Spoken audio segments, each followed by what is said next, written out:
Shalom Bapak Ibu Saudara yang dikasihi dalam Tuhan kita Yesus Kristus. Jumpa lagi dengan saya pada kesempatan kali ini di dalam Predestinasi Channel. Dan pada kesempatan kali ini dalam kajian Alkitab kita akan membahas satu bagian firman Tuhan yang terambil dari Perjanjian Lama, tepatnya dari Kitab Pengkhotbah pasal yang ketiga ayat yang pertama sampai dengan ayat yang ke-15. Tetapi kita tidak akan membacakan semuanya. Kita akan memfokuskan bagian kajian Alkitab kita pada beberapa ayat yang ada di dalam perikop ini. Nah, Bapak Ibu sudah dikasih oleh Tuhan kita Yesus Kristus, Pengkhotbah pasal yang ketiga ayat yang pertama saya akan membacakan untuk kita semua, yaitu untuk segala sesuatu ada masanya, untuk apapun di bawah langit ada waktunya. Kemudian saya akan membacakan di ayat yang ke-11. Ia membuat segala sesuatu indah pada waktunya, bahkan ia memberikan kekekalan dalam hati mereka. Tetapi manusia tidak dapat menyelami pekerjaan yang dilakukan Allah dari awal sampai akhir. Kemudian saya akan melanjutkan di ayat yang ke-15. Yang sekarang ada, dulu sudah ada, dan yang akan ada sudah lama ada, dan Allah mencari yang sudah lalu.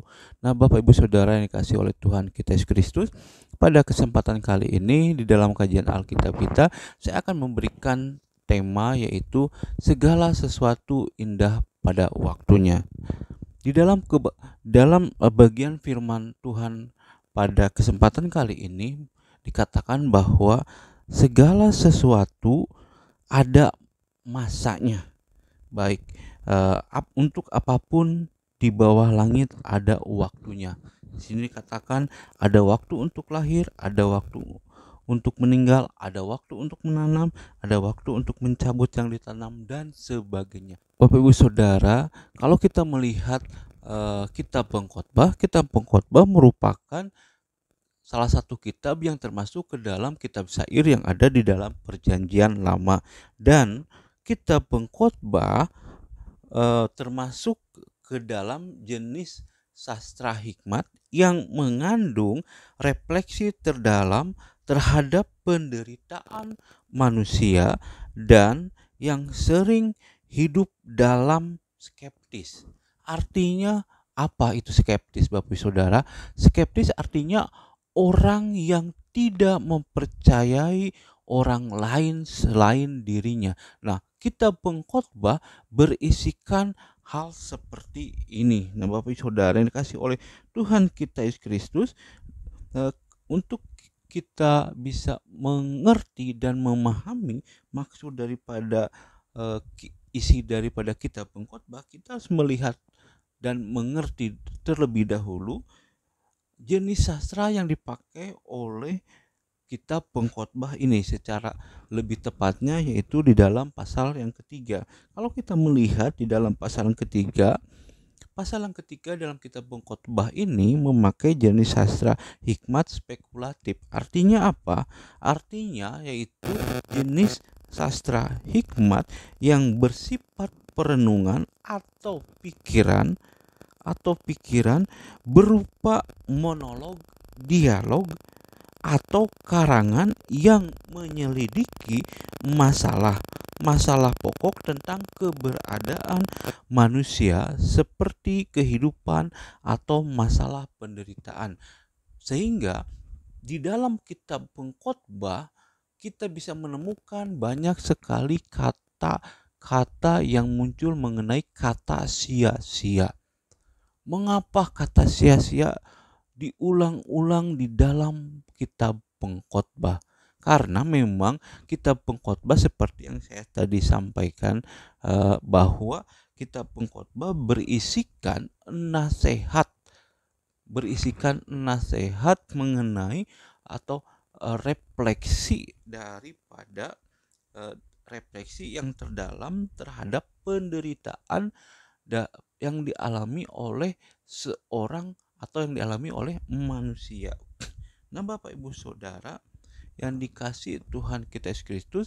Kalau begitu, kalau segala sesuatunya sia-sia, segala sesuatu yang kita lakukan sia-sia, lalu mengapa kita harus tetap meyakini akan pertolongan Allah di dalam kehidupan kita?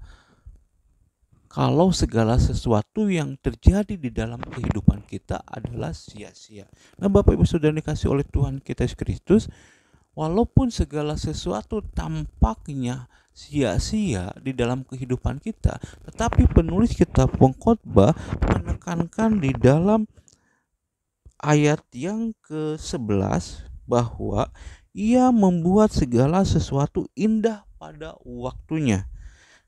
Artinya apa? Di sini kitab Pengkhotbah atau penulis kitab Pengkhotbah ingin menunjukkan kepada para pembacanya bahwa walaupun segala sesuatu seakan-akan itu sia-sia atau seakan-akan sudah diatur sedemikian rupa, ada sebab akibat, tetapi penulis kitab Pengkhotbah ingin menekankan, ingin menunjukkan kepada pembacanya bahwa Allah di balik semuanya itu, Allah menyediakan hal yang terindah bagi umatnya. Itu yang ingin ditekankan oleh penulis kitab Pengkhotbah kepada Bapak Ibu Saudara dikasih oleh Tuhan kita Yesus Kristus. Yang menjadi pertanyaan bagi kita yaitu, mengapa si penulis kitab Pengkhotbah bisa mengatakan hal demikian? Karena si penulis kitab Pengkhotbah dia sudah mengalami kehidupan yang dialami kebanyakan orang. Si penulis kitab Pengkhotbah sudah mengalami begitu banyak macam penderitaan yang dialami oleh seorang manusia, dan si penulis kitab Pengkhotbah juga dia pernah berada dalam fase skeptis. Artinya ada di dalam fase dia tidak mempercayai orang lain. Akan tetapi dengan perjalanan kehidupan iman dia dengan Allah, hal itu membuat si penulis kitab Pengkhotbah menjadi sadar siapa dirinya yang sesungguhnya di hadapan Allah. Dia akhirnya menyadari bahwa segala sesuatu yang dia alami, yang terjadi di dalam kehidupannya itu ada dalam rencana Allah, dan Allah menyediakan segala sesuatu itu indah pada waktu. Indah pada waktunya di sini adalah menurut waktunya Allah, bukan menurut waktunya manusia, bukan menurut perhitungan manusia. Oleh karena itu, implikasinya bagi kita apa? Yaitu implikasinya bagi kita harus meyakini apapun yang sedang kita alami saat ini, baik buruknya atau susah senang yang sedang kita hadapi saat ini, kita harus yakin dan percaya bahwa Allah akan menjadikan semuanya itu indah pada waktunya, sesuai dengan waktu Tuhan. Dan kita harus meyakini hal tersebut karena si penulis kitab Pengkhotbah menekankannya di ayat yang ke-11. Kalau kita membaca di ayat yang pertama sampai dengan yang ke-10, si penulis kitab Pengkhotbah mengatakan segala sesuatu ada sebab akibatnya. Tetapi di ayat yang ke-11, si penulis kitab Pengkhotbah dia mengatakan bahwa ia membuat segala sesuatu indah pada waktunya. Ia yang dimaksud di dalam ayat yang ke-11 adalah Allah, bukan orang lain, bukan manusia lain, tetapi Allah. Allah akan menjadikan segala sesuatu indah pada waktunya. Allah akan menjadikan yang buruk menjadi yang bahagia. Itu dia lakukan dengan tujuan orang lain pun bisa dikuatkan ketika mereka sedang berada di dalam posisi yang pernah dia alami. Nah, Bapak Ibu Saudara, siapa sih sebetulnya penulis daripada kitab Pengkhotbah.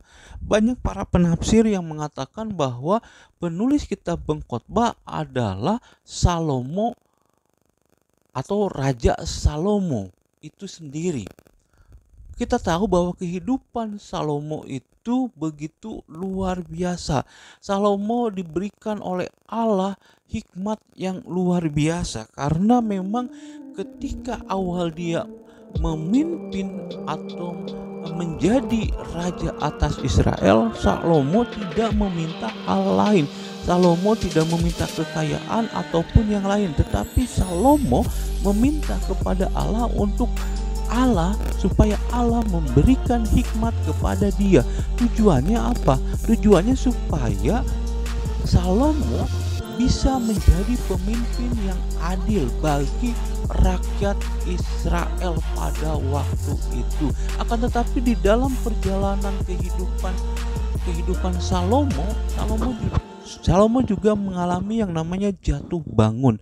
Akan tetapi di dalam hal itu, akhirnya Salomo melihat bahwa segala sesuatu yang dia alami, yang terjadi di dalam kehidupannya, itu Tuhan akan menjadikan indah pada waktunya. Nah, Bapak Ibu Saudara, kemudian di ayat yang ke-15 ditekankan dengan kata penutup, yaitu yang sekarang ada dulu sudah ada, dan yang akan ada sudah lama ada, dan Allah mencari yang sudah lalu.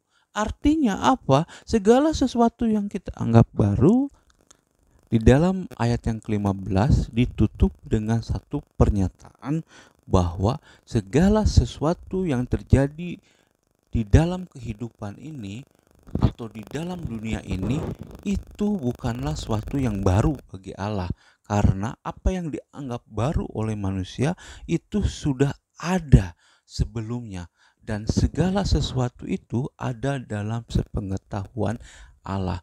Implikasinya bagi kita sebagai orang percaya apa? Implikasinya bagi kita sebagai orang percaya yaitu kita dikuatkan bahwa Allah mengerti apa yang sedang kita alami saat ini. Oleh karena itu kita harus meyakini bahwa Allah akan memberikan kepada kita suatu hal yang indah pada waktunya, yaitu sesuai dengan waktu Allah. Shalom, Tuhan Yesus memberkati.